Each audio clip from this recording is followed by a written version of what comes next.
वक्फ विधेयक जबरदस्तीने मंजूर केल्याचा सोनिया गांधींनी आरोप केलाय।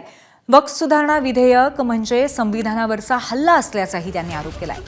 सतत ध्रुवीकरण करण्याची भाजपची रणनीती आहे असं सोनिया गांधींचं म्हणणं आहे। काँग्रेस संसदीय पक्षाच्या बैठकीमध्ये सोनिया गांधींनी वक्फ विधेयकावरती टीका केली।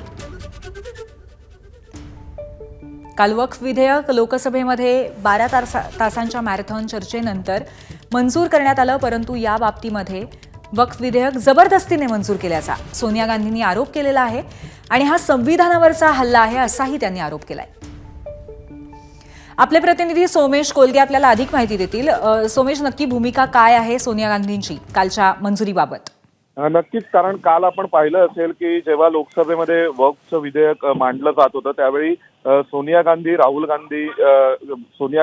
गांधींच्या ऐवजी किंवा या बाबतीत कुठल्याही स्वरूपाचं अधिकृत वक्तव्य हे काँग्रेसच्या थेट हायकमांडकडून आलं नव्हतं। प्रियंका गांधींनी याविषयी कोणतं वक्तव्य केलं नव्हतं। त्यामुळे जर कुठल्याही स्वरूपाचं कन्फ्युजन असेल तर ते कन्फ्युजन काँग्रेसच्या केडरमधील कन्फ्युजन दूर करण्याच्या दृष्टीने आज सोनिया गांधींनी सेंट्रल हॉलमध्ये भाषण केलेलं आहे आणि त्या भाषणात त्यांनी स्पष्टपणे सांगितलंय की वक्फच्या कायद्याला जबरदस्ती पास करण्यात आलं आणि त्याला आमचा विरोध आहे। काल जो संपूर्ण दिवसभर घटनाक्रम झाला त्यानंतर आज सोनिया गांधींनी अशा प्रकारे सांगणं म्हणजे काँग्रेस पक्षाने पुन्हा एकदा त्यांची भूमिका स्पष्ट करणं आहे की वक्फच्या कायद्याबद्दल काँग्रेसची भूमिका काय असेल हे ब्लॅक अँड व्हाईट मध्ये त्यांनी आज स्पष्ट केलेली आहे सर्व त्यांच्या कार्यकर्त्यांसाठी आणि पदाधिकाऱ्यांसाठी सुद्धा खालपर्यंतच्या। खरंय सोमेश, धन्यवाद दिलेल्या अपडेट बद्दल।